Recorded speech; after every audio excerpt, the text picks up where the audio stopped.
ladies and gentlemen, sorry for the delay of game, but we are back with game number 4 tonight between George Mason and Texas A&M, and I am hyped, I am ready, I am excited. I got to see what happens because we have had GMU currently 2 games up to the 1 of Texas A&M. They looked strong. They looked like, you know what, we're going to just kind of carry our own weight until we get to about that mid-game. We're going to win a couple of team fights back-to-back and just stroll on in for a victory. And then last game, Texas A&M say, you're going to try a new situation, a new comp, try to go with a little bit more poke, and we're going to make you pay for it. It's yours. Again, Texas A&M and George Mason just playing a really back and forth series. They're having such back and forth games, and the 2-1 lead for George Mason, but the last game being won by Texas A&M. You have to feel like that momentum that you have when you have that 2-0 lead in the best of 5 is kind of shut down when that third game does go over. You're like, oh wait, I thought we were gonna sweep. I thought this was a easy 3-0. Pack it up, boys. Call it an early day, but not today. Texas A&M taking game number 3.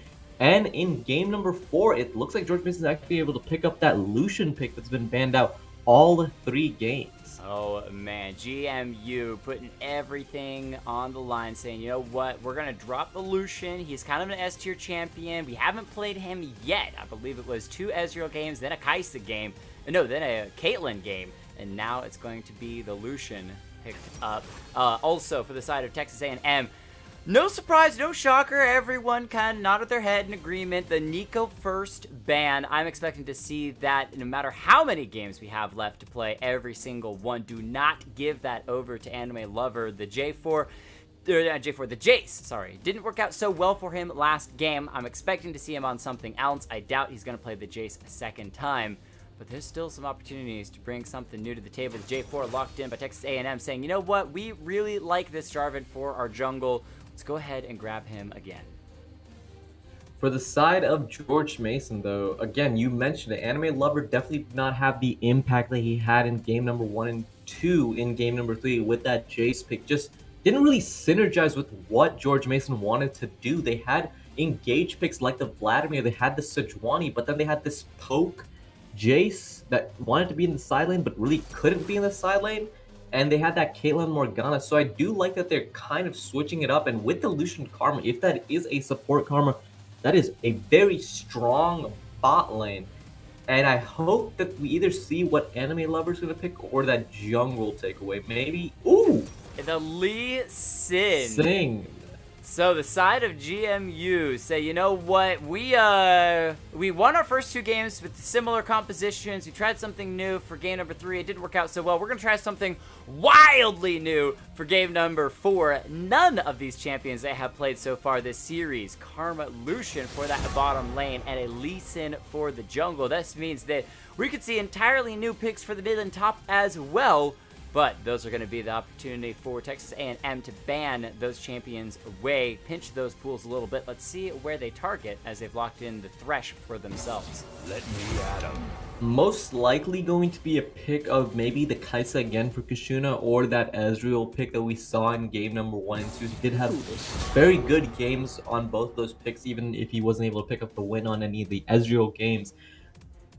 Big thing I want to know is that this is a complete switch up from what George Mason has been doing in game number 1 and 2, where they did pick up the wins.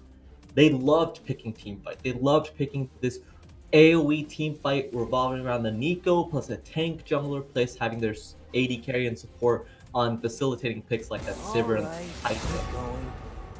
Lucian and Karma don't facilitate. Lucian and Karma are the carries. They win those skirmishes. They win the lane. They get advantages. And they picked that in game 3, but it just didn't look like Enrique and Rylist had the same type of effectiveness in game number 3 that they had when Rylist was playing that Galio pick, which has just completely gone by the wayside. I don't know what happened to it. Do you know where Galio just went? Because it fell off after game number 1 and 2. They decided, you know what, let's just try something different. Let's go for some new comps, spice it up a little bit, maybe make the casters work a little bit of extra hard, as it's going to be the Sivir locked in for the ADC of Texas A&M. They also did not ban away the Vladimir, which was starting to work a little bit for GMU in the last game. But we'll see if that actually comes through, as they are lacking in any tank or front line. They need something. They don't have the Sejuani banned away, so they could go with that. Got nerfed into the dirt, and then has come up a little bit since then. We'll see whether or not they actually want to lock him in, and they do. Wow. Feeling comfortable taking him into the top lane, most likely. If this was 9.2 or 9.3, people would be excited about the Urgot pickup. Right now, though, very rough in the top lane matchup. His mana costs were increased a lot by the 9.4 and the 9.4 nerfs. And so he hasn't been seen a lot, but again, he can do a lot. And we see Anime Lover actually being sent up with the Echo pick here. After the lock-in for the side of Texas A&M, I want to talk about how this team comp goes, because both teams are picking really... They're deviating from how this series has been going in game number 1, 2, and 3. Ooh! The Rise being hovered and most likely will... Oh, there it is. There's the Vladimir pick, actually going into the side of Texas A&M. And now if we look at the team comps for both of these teams, for the side of Texas A&M, they are sticking with that team fight comp. We've seen it in game 1, 2, and 3, and they say game number 1 and 2, we had some misexecution. Game number 3, we showed why we are in this playoff. And game number 4, they are going to pick a similar comp. My big issue is, however, is that in game number 3, the big carry was Kushna on that Kai'Sa. He was able to get into the backline in a lot of those team fights. He was the key person to watch, as he was outputting so much damage, even when you had so much AoE damage on the side, on your top and mid lane. The problem is Sivir, while she does do a lot of damage, she really doesn't have the agency that Kai'Sa pick does. She can't really carry, per se, like solo in team fights. She can really just output the damage and assist in her team. So for Texas A&M, they're really kind of putting their bot lane a little bit... They're saying that their bot lane is going to kind of just carry it through play well, while their top and mid are really the focal points for this team, which is deviating. And for the side of George Mason, this doesn't team fight. This is we have Echo in the side lane, and he beats your solo laners, and then we have Enrique and Rylas blast the early game, and they transition really hard. And it didn't work out in game number 3, and I want to see if it works out in game number 4. It could go for that 1-3-1 composition. Urgot in the side lane, Echo in the side lane, Lee, Lucian, and Karma trying to make some plays of their own, pushing through the mid lane. Lucian, an excellent duelist, fantastic wave clear with the culling, and Karma, paired up with him, can basically eat as many waves as the enemy team could try to throw at them. So, as you're saying, not exactly the 5v5 fight. They don't have the front to line that we are kind of used to when it comes to these teams. Whereas for Texas A&M, they got a little bit more. Mr. Black Panda on something different as well. This time grabbing the Vladimir, but for the mid Believe lane. in our future. There, as he's going to see what he can do against this Echo. One of the things I like is that when you have that Sivir who wants to be sitting in the back line, you need to have other punching bags. You need to have people that can, the enemy team can kind of just be focused on hitting, ignoring the Sivir, letting her throw out all the boomerangs to get the crit damages bouncing back and forth in those team fights. And Vladimir, Jarvan, excellent champions for that. They move forward, they're aggressive. Vladimir can pool. J4 can be a little bit hard to track down with his flag and drag we've seen used so many times to get him out of situations, as well as Kennen wants to be moving forward. That should give the Sivir time to throw out those auto attacks. The biggest problem is if they never get the opportunity to 5v5 fight, what are they going to do? Because they got to deal with a potential 1-3-1 coming out from GMU. The 1-3-1 is strong from the side of GMU. You mentioned it. If Sivir and Vladimir and Kennen don't really get to group, their effectiveness in their team comp is diminished heavily. The big problem is we have seen that with the double TP, which Mr. Black Panda taking the TP on this Vladimir here, they have been able to force these 4-man, 5-man dives either onto the bot lane or around the Baron or around the mid lane outer tower. They have been able to get good forces off. The problem is, I was not convinced by Enrique and Rylis in game number 3. They picked the Caitlyn Morgana. That lane is supposed to win. That lane is supposed to get tower plating early. It's supposed to transition. That is the goal of that lane. And they got killed level 2. They lost the level 2, and that was one of the big reasons that George Mason was not able to do anything in game number 2. We saw the Caitlyn in that game, but how many times in teamfights was I like, oh my god, the Caitlyn's doing so much damage here. She just fell off. And if Enrique and Kyrillus don't perform like they should, and they don't get lane advantages in game number 4, I struggle to see how George Mason can transition into that mid game point and play this 3-1-3-1 well if their 3-man core isn't strong enough to deal with the rundown of Sivir, Vladimir, and Jart. All right, we'll have to check that out as we are loading into game. Done a bit of analysis. We've got ourselves a 2-1 at the moment. GMU really want to just shut this game out. They would say, you know what? We kind of played a little lackadaisical. We played like we were ahead when we really weren't. In game number 3, it punished us. We had to fight every tooth and nail to try to get ourselves back into the game, and we just couldn't do it. So now they have themselves in game number 4. GMU versus Texas at A&M, excuse me, taking them each other on. We'll see what these two teams can do, as maybe kind of that good feeling that game 3 gave Texas A&M will carry over into game number 4, give them the energy that they need to really make a statement play this time around. If we're just looking at the skin difference between these teams, I have to say Texas A&M is definitely winning here. Just fantastic skin choices. Please Skin sponsor to me, win. Riot. Skin to win indeed. Just such great skins coming out. What a great skin department. Just looking at the early game spread out here, just looks like a pretty much standard line of scrimmage, just blocking all of the jungle entrances. Not too much going on here. In terms of keystones, we are seeing the Kleptomancy again for the top lane Cannon by Crocius, and the Unleashed Spellbook actually being taken for the Urgot, making sure that he might get some lane pressure and some priority when he does swap over to Ignite or the Exhaust in lane, but does want to have the teleport to make the side lane plays do happen. In terms of early laning, I do want to watch this bot lane. They did pick Lucian and Karma, and Lucian was banned out in early game. Not too much getting out there. Thought maybe that Mr. Black kind of just walk in, get something. A little bit of a tickle. A little bit of a tickle. They're going deep. But they're spotted, too. This might be a big, big issue. They get caught out here. Oh, hold on. Let's see what happens as Ion is in a bit of trouble. Has to back away. No. Z3 has to run. He's getting a bit of damage out onto Firefly, though. Candelisan escape. Flashes over the wall with a flash forward from Z. Will be able to knock him down. Zest with a fantastic flash follow, and now they can turn on to Ion. A&M are leading this game. The Urgot's being burned, and turn falls down, and now 3 members are just going to get a chance to beat up Anime Lover. Echo's got level 1. He can't do anything. Mr. Black Panda gets the kill, and there's a level 2 J4 off of the Smite and 2 kills to start off this game. What is happening? Way too aggressive by the side of George Mason. I don't understand what that call was. They knew that Texas A&M had vision of them entering that bush. Zest is gonna punish Ion in the top lane because the Urgot teleported back up there. Look at him being knocked down to under 300 health. That red buff, so good for the J4. If he had gotten the knockup, probably would have been another kill over to the side of Texas A&M. Still though, 2,000 gold lead practically to start the game off. That is insane.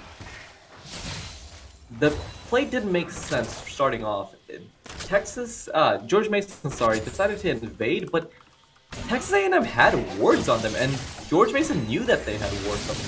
They knew that they were spotted out, and they played way too aggressively. Mr. Black kind of was able to respond first, obviously, because it is his side of the jungle he's walking over to, and they get 3 kills starting off, and it's already a 1.6k gold lead this early on, giving the 2 kills over to Z3SS.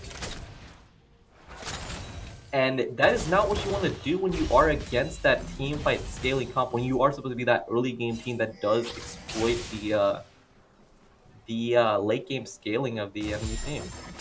Alright, so Sivir in the bottom lane trying to farm from a distance with the boomerang because the poke out of this Karma has continuously shoved her back. However, as long as she's got that spell shield up, she should be able to get some mana off of those Qs from Rylas.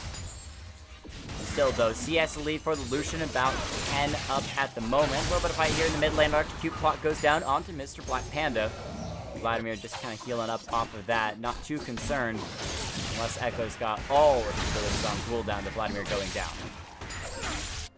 And it looks like it's going to be another Clash Dragon early on as our first pick, so probably not going to be too impactful, but it should be something that Z3SS does end up picking up, as he is so far ahead of the Lee Sin.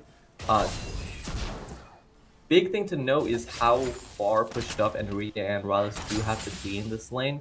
If they don't have the ward coverage or the Scuttle Crab vision coverage, there is a possibility that they do get turned around here. And if Sivir ever gets ahead of the Lucian in terms of items, or if she ever can win the 2v2, this Lucian pick pretty much goes down to the gutter.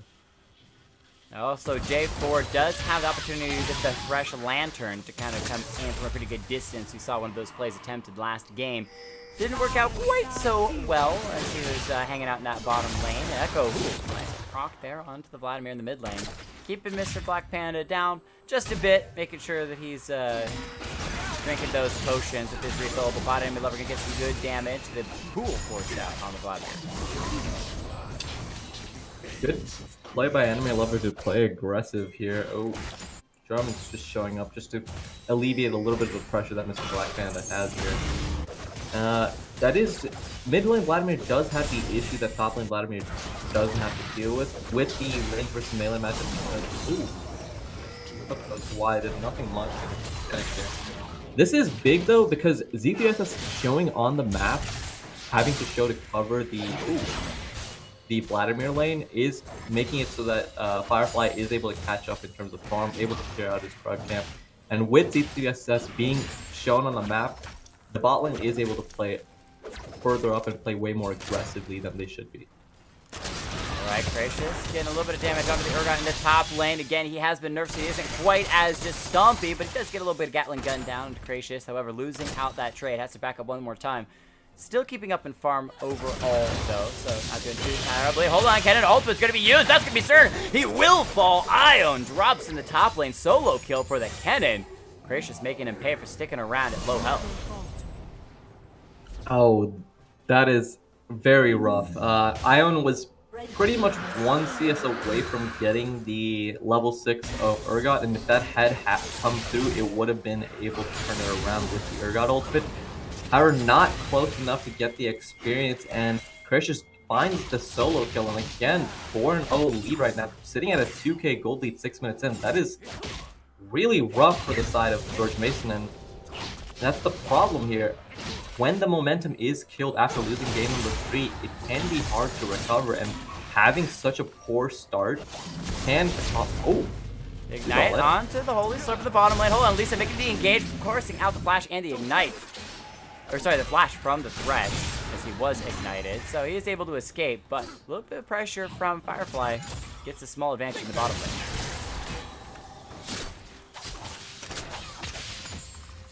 Firefly might go for the play again. It's Sivir sticks around too far.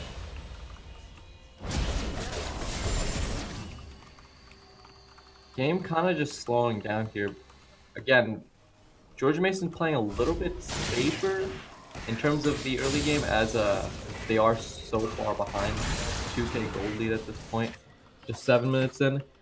They do have the shove in a lot of these lanes, and it does look like Ion is going to be able to recover, but he's just getting ganked here, and might just die.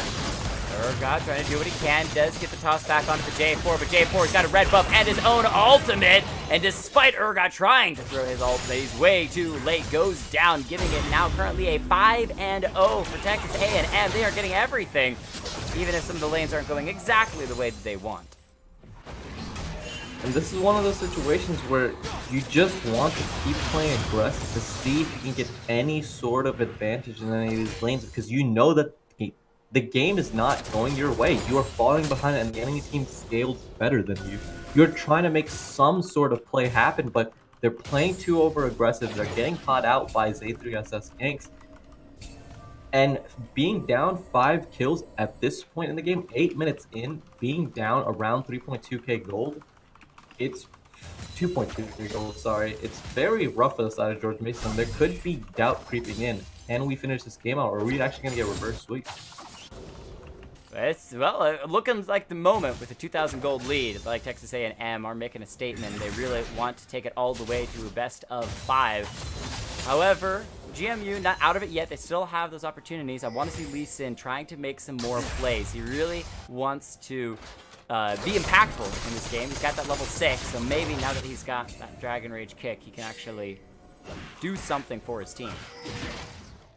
He wants to be impactful, but he has to choose a lot of his battles too, because he is very far behind compared to Z3SS. Z3SS actually has completed the Cinderhulk, so he's pretty tanky, especially for a 9-minute Jarvan. Echo going in on to Vladimir here, and he might get caught. Yeah, Zaz is here. He does not have Cataclysm, though, so they can't catch the Echo. He's able to just walk away. Never mind, though. Echo's Time Winder ultimate is up as well, so we could see him trying to make some big plays, well known for diving on that champion. A little bit of spell shield from Sivir. Gets the mana back, but she takes a huge chunk of damage from Rylas. This combo of poke in the bottom lane is so good. And Death Sentence from Holy Slurp. He was on top of a bunch of those Death Sentences last game. This time around, a bit of a slower start. In terms of just the bot lane, ooh, Jarvan coming in. Yeah, he got Cataclysm now, baby. He's gonna go in. Anime Lover stuck. Nothing he can do except Time Winder on top of himself. J4 still gonna poke him down. The flash used, but Vladimir gonna flash forward with the Q as well. I'm gonna go ahead and bleed you for everything you got. Take away that kill, making it 6-0. Says, you know what, my top laner jungle have had some fun. I'll have some fun myself. 2-0-2 is the lineup for him at the moment. And if I'm on the side of George Mason, ooh, this is good. They can't pick up the kill. So close from the Lucian. I even zoomed out trying to catch the last bit of damage from that culling, but Kushna burns the heal to stay alive and just comes right back to lane, going back to farming. Right, last gonna start the fighting. Hold on, Death Sentence lands from the Thresh. J4 is here. He doesn't have his ultimate. Does he need it, though? He's gonna find the slow. He's gonna find the knock onto the Lucian. The Thresh getting a little bit of damage, though. They've got some poke. Sorry, Enrique getting massive damage. The Ignite burning away down Zest. J4's gonna live, but he's gotta walk away, and they kind of engage failed in the bottom lane. Just burns the heal, the flash, the Ignite from the Lucian and Karma, respectively. And this is what you need if you're on the side of George Mason. They need to try and focus around this bot lane. Try to get maybe Enrique and Rylas to get some tower play and get a lead, break that bot lane down. They're going to just go for the dive. Yeah, George Mason making a play at the top lane. However, Cannon gets ulted and gets kicked straight into Aya. Hold on, Gracious, you're going to be the 2-for-1. Hextech Protobal doesn't take down the Urgot, but both of them are so extremely low. If Cannon had just kept going in, that would be 2 kills. He allows them to walk away, focus instead on the farm, but man, oh man, Firefly, you almost ruined that play in the top lane. And that was very close to being turned into a 2v1 for the side of Croatius. And you definitely do not decide to dive a Kennen who has Protobell, has Stopwatch, has Ultimate.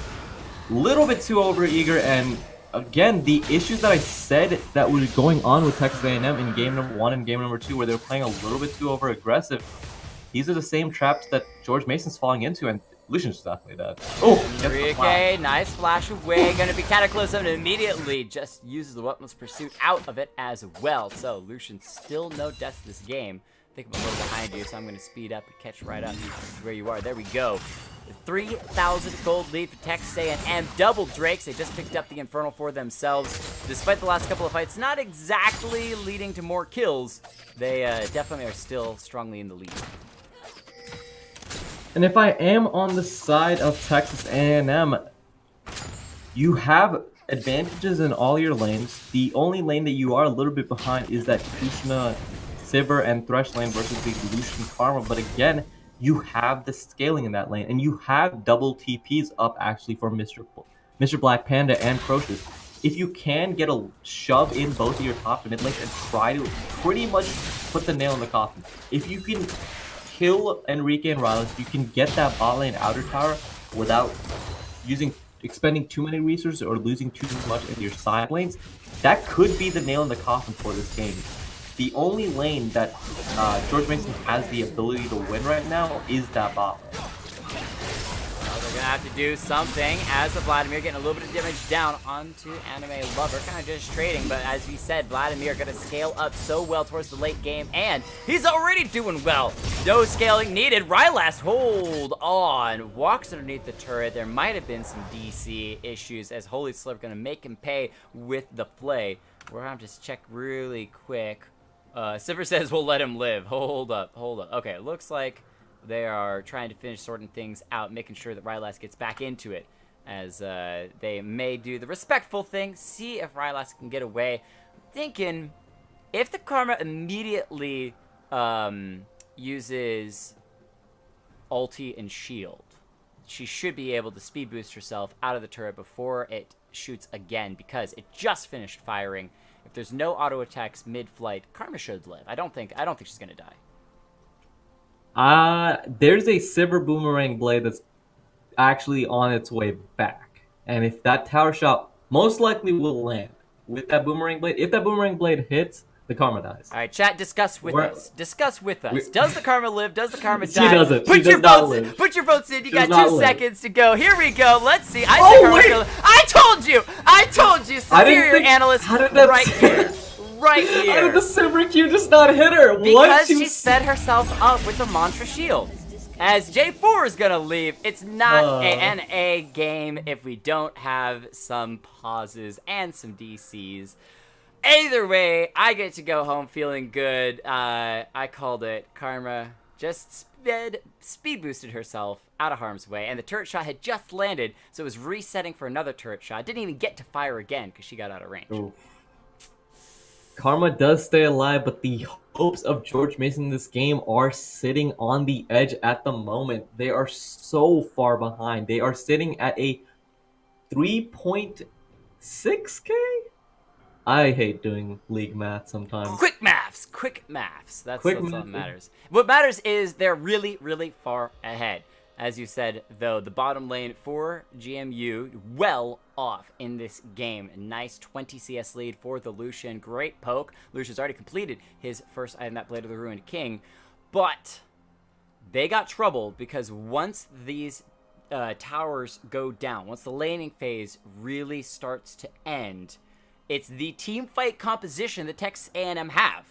And where you really were expecting for GMU to get this early lead that might have been able to snow them into a victory, Texas A&M, they've got a massive lead. They've got the team fighting composition. They've got the neutral objectives. They've got everything. If A&M doesn't win this game, that is going to be a heartbreaker. They got Yahtzee. Their side lane split pusher is just not strong enough, and Mr. Black Panda is super strong in this mid lane right now.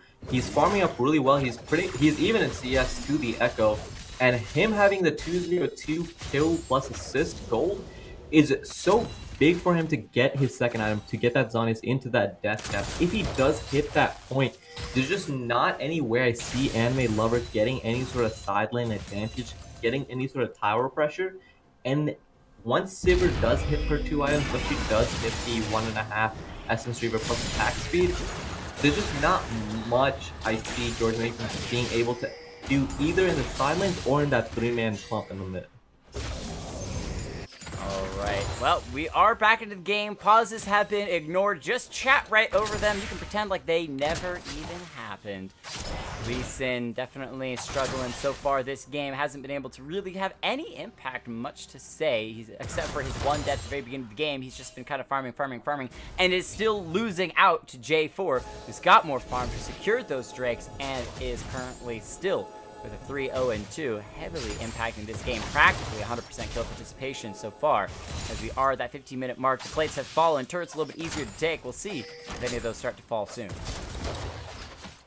And on the pings, it looks like Lee Sin's gonna be trying to make another play around the spot side, trying to get the lane that can hopefully carry George Mason out of game number 4 ahead. But again, he's camping the bush. It's just whether this play works out. Firefly coming to the bottom lane. He's going. He finds the kick, but it's the wrong direction. Double wards in the same exact spot, and then kicks backwards. That's not what you want to see. Anime Lover's in trouble. The Echo is just trying to run. He's got the ultimate, but no chance to use it. Death sentence means he'll go down. Gray screen, back to the fountain he goes. J4 coming up big, 4-0-2, and at this point, A and M are looking happy. I think they're sitting between themselves going, all right, who's going to be the first death? Because everyone hasn't died yet. Someone you would imagine is going to die before the end of this game. Someone. For taking bets, I'm going to go with the Holy Slurp on the Thresh. That is my bet to see who will down the side of Texas A&M. In terms of how the game is progressing, though, that situation kind of what showed how bleak this game looks for George Mason. Z3SS was able to 1v1 Anime Lover. Just solo. It was the Thresher that came out, but besides that, it was all Z3SS. He is so damn strong right now. Sitting at a 700 gold bounty 16 minutes in, he has full control of the dragons, he has full control of the lane. All he needs, whichever lane he shows up to, he will most likely get the kill or at least get a good trade. And if they can pick up the Rift Herald here before it turns into the Baron, or if they can pick up the next dragon, which is going to be the Cloud Dragon, it's just looking so good for the side of Texas A&M. And if we are going into a Game 5, I do have to say, the switch up of the strategy didn't end up working in game number 3, sorry. And in game number 4, just the early game was just so catastrophic from the side of George Mason. I may not be able to talk about any points because we got to jump from A&M here in the bottom lane. Nice double man slow. However, the death sentence still lands on Lucian. He's got. There's no damage you could do. Rylas is going to just walk underneath the turret and lap his way back to the fountain with that one, making it 9-0. And what I commented on, or wanted to comment on, was somewhat like this. So A&M. They surrendered. Oh, hold on. I guess they could do that? I wasn't even aware that you could do that. Okay, alright. On XLNC Shoutcasting, we greatly prefer no surrenders. And that has taken me completely by surprise, but that's alright. A&M through just mass victory, slaughter through GMU, knock them down, and GMU decides, you know what? Oh, let's just reset this. Let's just end it and try again in Game 5. So interesting way to end that one as we go into Game 5, and we will actually play Silver Scrapes. Are you kidding me? Yes, we're playing Silver Scrapes. So what I wanted to say quickly was, so Texas A&M, Game 1 and Game 2 were just like all in, fight. They lost the team fight at the very end and lost the game. Same thing for Game number 2. Game 3, play a bit more slow, a bit more steady, choose their engages a little bit better, and actually come out with a victory. And this game, they look dominated. They look crushing every single lane. They're doing fantastically. Now, a lot of that was off of the fact that Firefly and Ione were kind of inted into the enemy jungle at the very beginning of the game. But even still, Texas A&M didn't look like they could make a single mistake that game. I want to see how they do as we move into a Game 5. Can they keep this up? Does A&M's massive team fight chaos, but tempered, having won them Game 3 and given them a massive lead and victory in Game 4, can they carry that into a Game 5 as well? If you're just looking at it in terms of how the players are definitely feeling in this game number 5, as we go into game number 5, you won the first 2 games, you lost the next 2. The momentum is completely shifted, but the good thing about, again, that game number 4 is that it's never good to surrender, but by surrendering, you can pretty much just put that game in your mind. You can just say, it was an aberration, it was just an anomaly. That isn't us, that isn't what the game state is supposed to be. We can fix up the early game, try not to ever do that invade ever again, and just chill out. We can play those team fighting comps that won us game number 1 and game number 2. Try to take much cleaner drafts where you do try to play around your mid laner and set him up with team fight ultimates.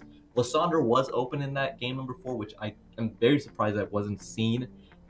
And just go back to what worked.